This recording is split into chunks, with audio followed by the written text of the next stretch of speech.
멋쟁이 해병 5명 중에서 이종호 씨는 도이치모터스 주가 조작 사건의 공범이고 나머지 분들은 핵심이 아니에요. 제보자를 빼고 나머지 분들은 핵심이 아니고 경찰이랄지 사업가 왜 송모 씨가 좀 CC는 핵심이 아니고 그렇죠. 변호사인 제보자 그리고 송모 씨 그리고 이종호 씨 세 명이 이제 핵심이라고 볼 수 있죠. 왜냐하면은 이 송모 씨가 임성근과 제일 친해. 그렇죠. 그리고 임성근이 멘토라고 생각하는 사람이야. 그래서 제일 친하고 이 사람이 네트워크를 제일 열심히 하고 그때 골프장도 이 사람이 부킹을 해서 그 왔다 갔다 연락을 하는. 그러니까 임성근과 제일 친하다고 볼 수밖에 없죠. 이 모든 거를 간수하고 그 다음에 이제 사단장에서 사표 내려고 했을 때도 만류한 사람이고. 예, 만류를 하면서 이종호에게 연락을 한 거잖아요. 그래서 이종호가 로비를 한 거 아닌가 이렇게 지금 의심을 받고 있는 그 고리가 되는 사람이기 때문에 이 사람도 근데 과거에는 통화를 안 했다라고 했는데 녹취록 보니까 통화를 했더라고요. 또. 그렇죠. 예, 그러니까 상당 부분 말들이 이 사람도 이제 다 진실이다 이렇게 믿을 수가 없어요. 거짓말들이 많이 섞여 있습니다. 일단 이 사람이 녹취록에서 나 사실은 통화했다. 예? 사회표명하지 말라고 통화했다는 부분이 나와 있죠. 다시 한번 보여주시죠. 나는 사단장 여기만 잘 살피고 있는 거라 내가 그래서 어떤 경우가 와도 도의적인 책임은 지겠지만은 그걸로 인해서 저녁 사표라든지 이런 건 하지 말아라. 사업 표명하지 말아라. 그건 자기도 생각하지 않고 있다고. 자기가 여태까지 쌓아 올려서 군 작전에 실패하다든지 아니면은 내부 관리를 잘못해서 한다든지. 근데 밖에 나가서 대민 돕다가 그런 일이 벌어졌는데 그걸 사단장 책임이라고 하면은 말이 안 된다. 내가 한번 물어봤어. 그때 결단을 내리겠다고 해서 무슨 결단이냐. 이게 공개적으로 해서 내가 무슨 책임을 내가 지을 한도내에서 지겠다는 거지. 그만두겠다 이런 얘기는 마음도 그렇고 또 그렇고 그런 얘기는 아니다라고 명확히 얘기를 하더라고. 그러니까 송모 씨는 명확해요. 입장이 처음부터 사단장을 구하려고 했고 그리고 이 사안 자체를 인식하는 게 대통령실의 인식과 똑같아요. 똑같아요. 예, 그러니까 원래 뭐 생각이 그렇다면 뭐 어쩔 수가 없는 것이고. 근데 이제 그 생각을 이종호한테 전해줬고 이종호도 뭐 사적 의리상 자기도 이제 골프도 같이 치고 그럴 사이였는데 이 두 사람이 골프를 쳤는지 안 쳤는지는 뭐 확인이 안 되니까. 그런데 이제 그렇게 이제 서로를 도모했던 그런 사이기 때문에 제가 어떻게 보십니까? 이게 이종호가 로비를 했다. 요걸로 이 선으로 해서 사건이 완전히 매듭 지어질 수 있다라고 보세요? 아니면 다른 라인에서 뭐가 튀어나올 수도 있을 것 같습니다. 근데 우선 이 보도에 대해서만 일단 제가 말씀을 드리겠습니다. 이 보도의 의미는 뭐냐면 JTBC 기사 내용에도 있는데 이 보도의 의미는 첫째로 지금 말씀하신 것처럼 송모 씨하고 임성근 전 사단장하고 대단한 사이다라는 거를 보여주는 또 하나의 증거인 거죠. 계속 이 자리에서는 계속 그것들을 업데이트해가면서 말씀드리고 있습니다만은 굉장히 가까운 사이다를 첫 번째로 보여준 거고 두 번째는 임성근 전 사단장 측에 자기 나름의 방어 논리가 있어요. 제가 이걸 전해드리면 또 이제 비웃을 것입니다만은 나는 8월 25일에 사의 표명을 한 번 더 했어라는 방어 논리가 있습니다. 8월 25일 날 작년 8월 25일이죠. 사의 표명을 한 번 더 했는데 내가 구명 로비를 한다든지 이럴 정도로 이렇게 질척거리는 사람이면은 그때 사의 표명을 했겠느냐. 난 자리에 연연하는 사람이 아니다. 그래서 난 사의 표명을 그때 했기 때문에 나는 아주 당당하다. 이렇게 주장을 하는 방어 논리가 하나 있거든요. 근데 그게 거짓말이라는 게 이 녹취에서 확인이 될 수 있게 되는 거죠. 왜냐하면 송모 씨가 얘기하지 않습니까? 당시에 임성근한테 물어봤는데 그만두겠다는 의사가 없다고 하더라. 이렇게 얘기한 거잖아요. 이게 올해 4월인가의 통화 내용이거든요. 뒷부분이. 그렇기 때문에 임성근의 이 어떤 지어낸 얘기가 다시 한번 확인이 됐다. 이 두 가지 의미가 이 보도에는 있다. JTBC는 그렇게 평가하고 있습니다.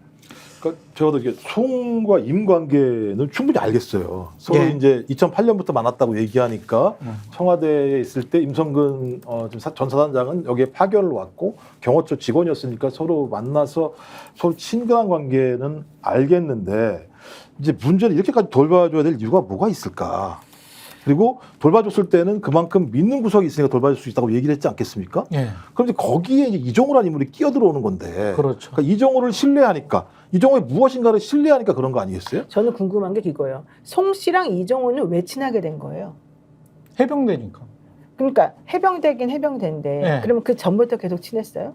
아니겠죠. 그러니까 이게 네. 그래서 저는 이 멤버들도 좀 그러긴 한데 근데 골프 단순히 모임에 해병대로만 모인다는 것 같아요. 골프 모임의 성격상 저도 50대고 골프를 치죠. 골프를 치는데 골프 모임의 성격은 네트워크와 정보입니다.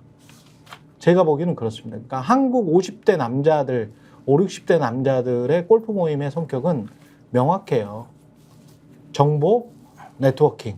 그래서 각계의 여러 사람들이 이렇게 섞이는 거를 원하죠. 특히 이 송모 씨처럼 그 전에 네트워킹 굉장히 발달한 걸로 제가 알고 있거든요.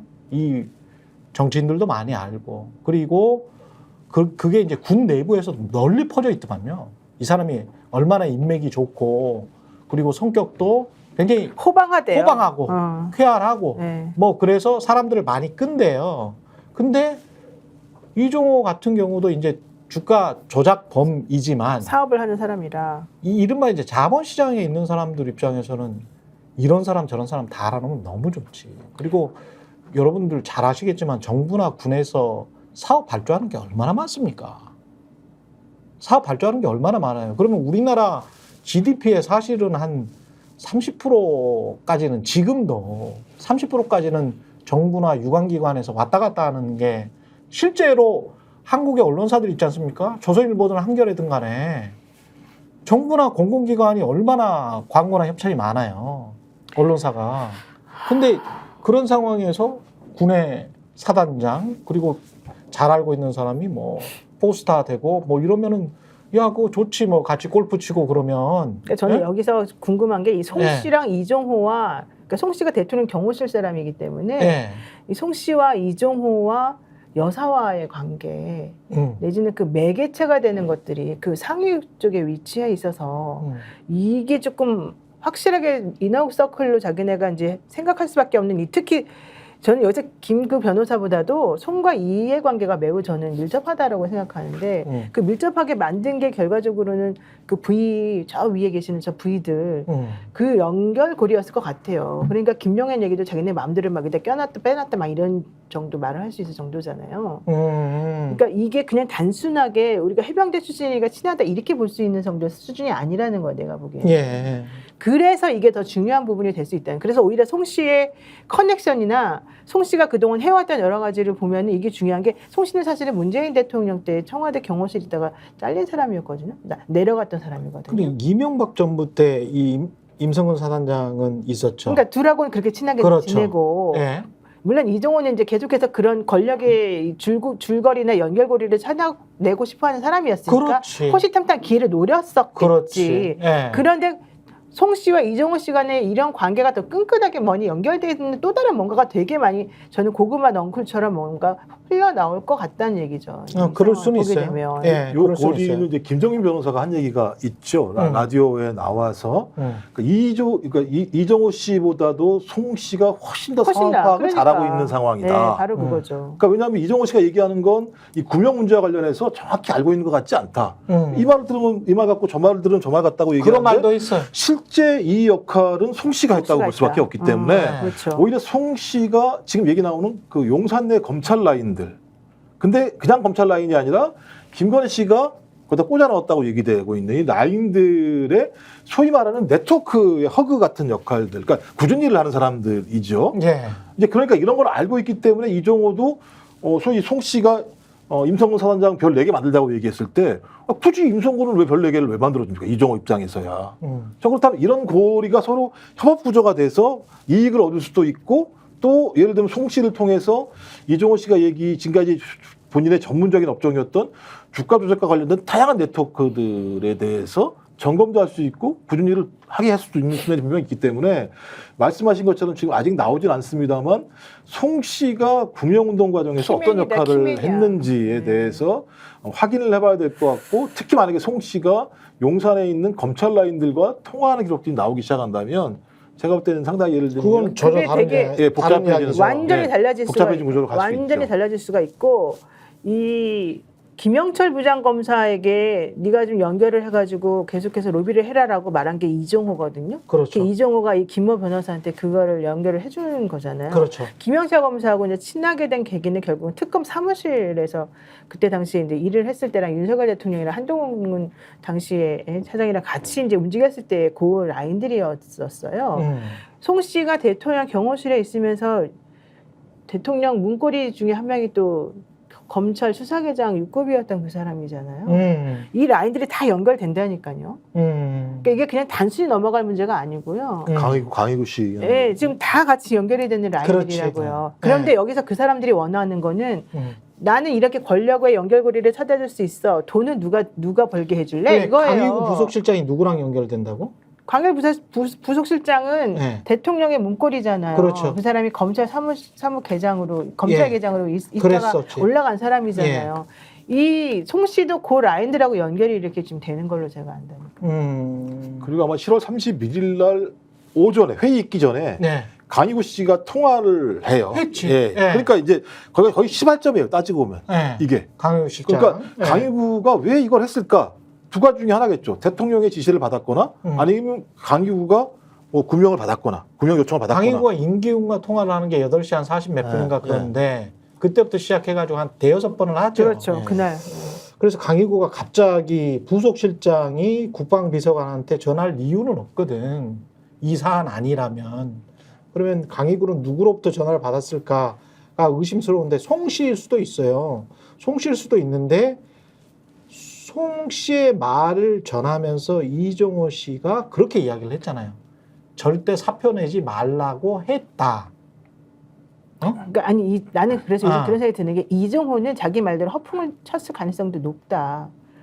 그리고 전화도 안 했다? 아니 전화는 직접은 못하고 이제 딴 사람 통해서 자기가 뭔가 한두 개는 연결하려고 했겠지. 아. 근데 실제 이 사건의 핵심 키맨으로서 역할을 한 사람은 송 씨이다. 이종호 본인보다는. 더 적극적이었던 거는 맞습니다. 예, 더 적극적으로. 처음부터 더 적극적이었고 송모 씨가 그렇죠. 훨씬 더 사안을 더 파악하고 있었고 더 네트워킹이 더 그쪽하고 그렇죠. 더 잘 돼 있었을 그 것이다. 사안을 파악한 것 그대로 사실은 대통령실이 그 의도에서 그대로 한 것이고 지금 근데 말을 그 보면 똑같아요. 사후에 그런 건지 사전에 그런 건지는 알 수가 아니 없습니다. 송 씨의 말을 딱 들어보면 대통령 말이랑 똑같아요. 그렇지. 그럴 수 있지. 완전 똑같아요. 또 하나 할 수 있는 건 정정범 메모예요. 어. 메모한 내용이 저 내용이랑 똑같은 거예요. 똑같아요. 사표 내지 말고 그냥 휴가 처리해. 누구누구는 수사하지 마. 이 두 가지가 핵심적인 거였잖아요. 근데 이제 이 송 씨가 한 말 중에 뭐 쌍욕을 하면서 박정훈 대령에게 쌍욕을 하면서 오버한 거라 그랬거든요. 오버한 거. 수사단장이 오버한 것이다. 근데 수사단장이 오버한 것이다라는 거는 지난해 그러니까 이 사건이 일어났을 때 있지 않습니까? 이 사건이 일어났을 때 8월에 국방부 출입기자단에 그 국방부가 풀한 내용이 수사단장이 오버한 거라는 거예요. 망상. 예. 그러니까 국방부 출입기자들이 들은 내용과 똑같아. 근데 시점은 뭐 누가 더 빠르다, 늦다 이거는 제가 이제 확정해서 말할 수는 없죠. 녹취록이 일시가 한정이 돼 있기 때문에. 그렇지만 하여간 비슷한 시기에 비슷한 말을 어디서 듣고 다녔으니까 이제 이런 이야기를 하는 거지. 오버했다는 이야기를 2023년 8월에. 그러니까 그거는 하여간 국방부 출입기자들이 들었던 이야기, 그러니까 국방부 쪽으로부터 들었던 이야기와 같은 맥락으로 지금 이야기를 하고 있는 거거든요. 저희가 얘기할 때 오셔가지고 라이브로 관전하시기 바랍니다. 반드시 주변 사람들 데리고 오시기 바랍니다. 구독, 좋아요, 알림 설정 해주시기 바랍니다. 좀 살려주십시오, 저 좀.